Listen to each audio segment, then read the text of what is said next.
தப்பு செய்யறவங்க யாரா இருந்தாலும், மறுபடியும் சொல்றேன், யாரா இருந்தாலும் பாரபட்சம் இல்லாம நடவடிக்கை எடுப்பேன்.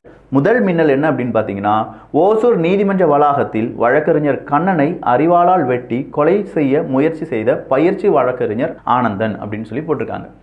இங்க ஒருத்தர் வெட்டிட்டாங்க, முன்விரோதம். இதுக்கெல்லாம் அரசாங்கம் என்னப்பா செய்யும் அப்படின்னு நீங்க விட்டுட்டீங்கன்னா சரி, விட்டுக்கோங்க. அடுத்ததா, திட்டக்குடி அரசு ஆண்கள் மேல்நிலைப் பள்ளியில் மாணவர்களுக்குள் மோதல். பள்ளி முடிந்து நேற்று மாலை வீடு திரும்பும் போது பரஸ்பரம் தாக்குதல். இது மாணவர்களுக்கு இடையே இருக்கக்கூடிய பிரச்சனை. இதுக்கும் திமுகக்கும் அரசாங்கத்துக்கும் என்னப்பா சம்பந்தம்? விட்டுருங்க. சென்னை அயனாவரத்தில் பட்டப்பகலில் இளம் பெண்ணை துரத்தி வெட்டிய நபர். எங்க அது ஏதாவது காதலா இருக்கும்? விட்டுருங்க. அடுத்ததா, ஒரு டீச்சரை ஒருத்தர் வெட்டி இன்னைக்கு கொன்னுட்டார் அப்படிங்கிற ஒரு செய்தி வெளியானது. அதுவும் காதலா தான் இருக்கும். விட்டுருங்க.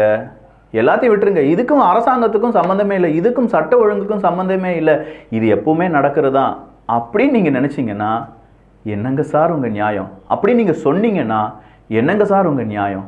அப்படின்னே நீங்க நடந்து போனீங்கன்னா நாளைக்கு இது உங்களுக்கும் நடக்கும். அப்ப நீங்க என்ன சொல்லுவீங்க? விட்டுருங்க, விட்டுருங்க, வெட்டிருங்க.